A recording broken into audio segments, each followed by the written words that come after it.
Came out to pick all the mint from my mint bed. So I'm going to cut it down and pick it off the stems. Take all the leaves and then I wash it and dry it. You have to keep it so that it's contained, otherwise it'll spread all over the place. And having it in one place is much better. Oh, the fragrance, the smell is just beautiful. I love the smell of fresh mint. So these are beautiful bunches. I cut it all down because you do want to pick it before it flowers. And it'll grow back before the end of the summer. You'll get another picking of it. Here's a nice bunch. Look how big the leaves are. Wow, look at this one. This is one solid piece. Look how beautiful that is. I'll get a lot out of that one. I put this in all my couscous and cabbage rolls, and banchan, my salads. It's really good when it's fresh. It's beautiful this year. Nice, the leaves are nice and big. I'm going to pick off the leaves, and if you notice, they're right across from each other, so I pick them right at the stem. I don't take and do this and pull them all off that way because you get all the stringy parts with it. So I just take the two and pick them off. And then I do the same on the top. I just pick off the tops. But they're across from each other, see? And I just pull them. I know everybody else just goes this and the stem, but you get all the stems and everything, and I try to not have so many stems in my mint. That's all I'm doing is picking them off. When you let it grow and it gets this big, you'll start getting these other little sprouts of mint. But I do pick them off and I do pick the mint, but it's easier to get them before you get all these. The first piece I did didn't have them. I don't suggest washing it first. It's hard to pick then, but I do wash it after I pick off the stem.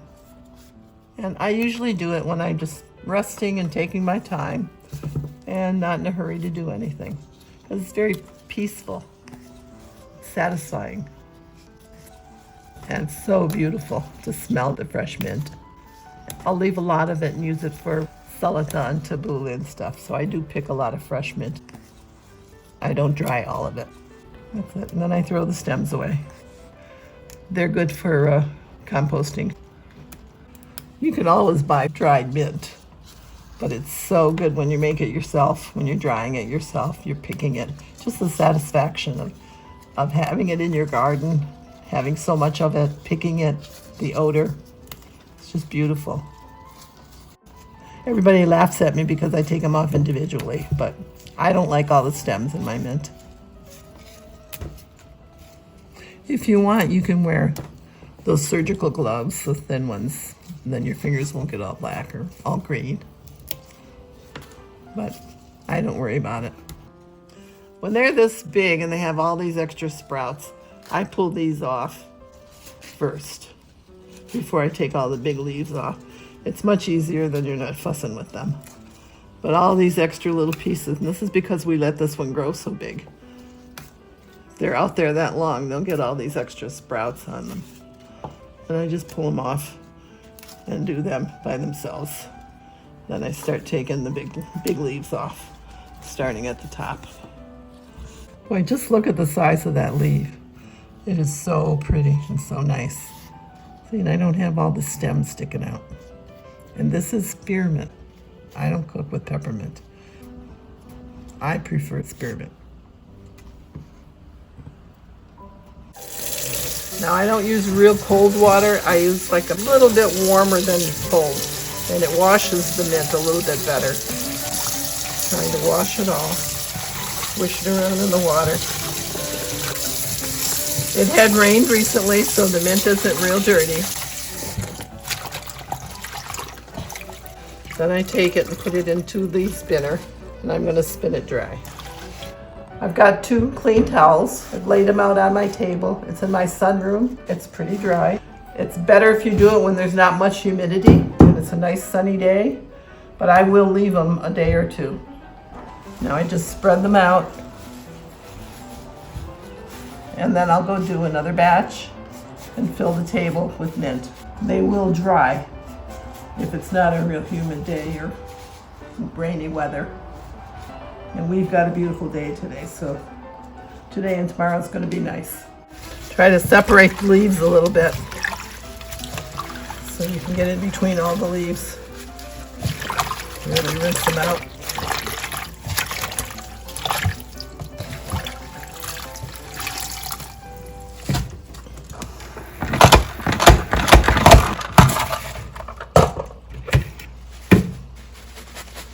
You got a lot of water out of it.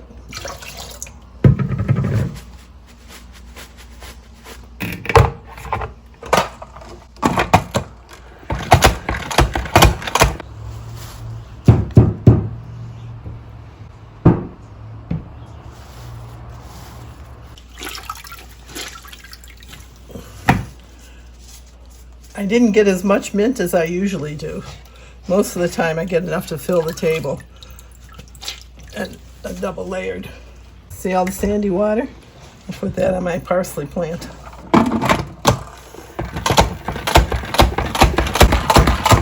Build your muscles.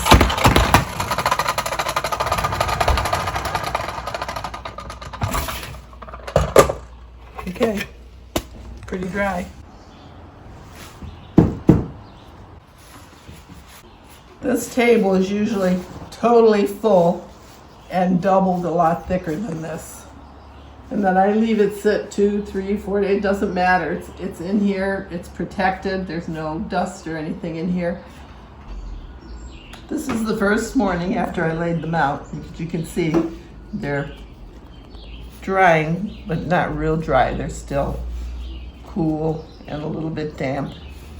So I just leave them here. The sun is shining. We're gonna have another sunny day today. And I'll just leave them and keep checking them.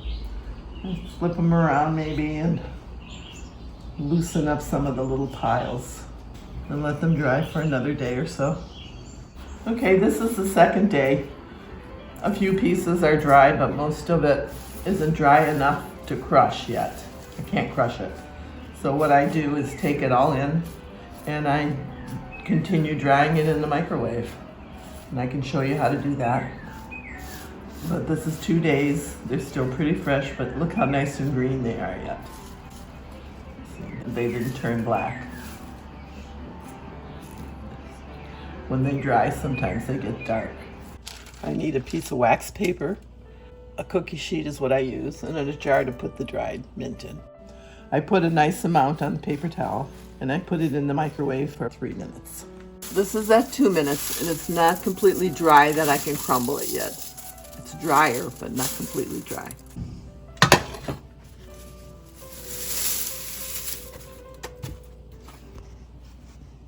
Before I crush this, I'll fill this up and get it in the microwave again. Now that it's dry enough, I take and crumble it, because I like it crushed.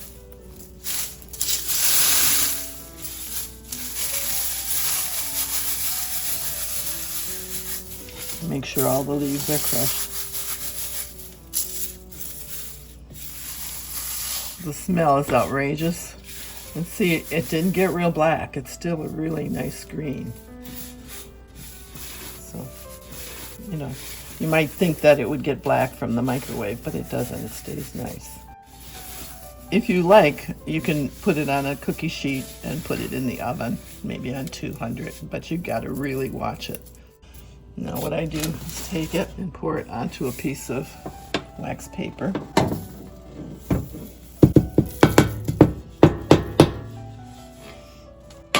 See how nice it is? And I use it as a catch-all and pour it into my jar. Make sure the jar is dry, clean and dry. There we are. You want to be careful because the dish is real hot.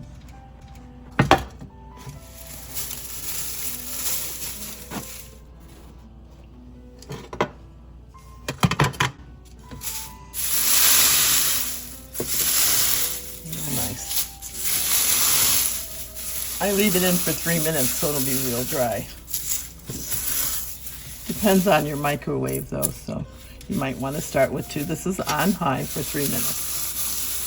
And I have a high power microwave.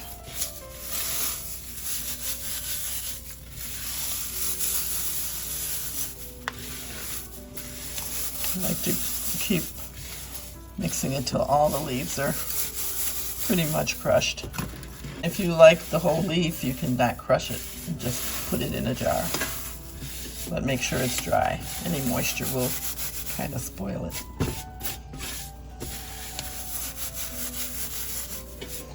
And that's good. If you have any pieces that aren't quite dry, I just throw them back on the plate and put them in a little more. And then just put a little bit less on the paper towel if it's not drying real good. There's a few stems, but they're the ones from the back of the big leaves. But there's not a lot of stems in it at all. See how beautiful that is. Now I'm going to show you something.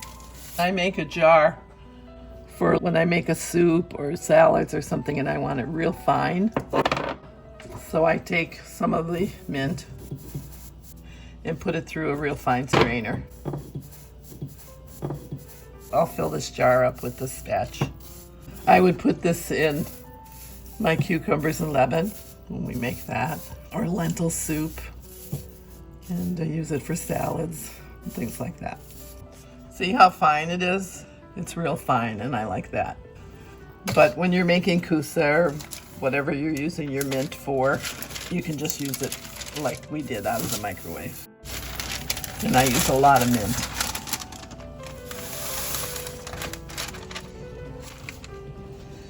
Okay, and then we'll show the jar when it's full.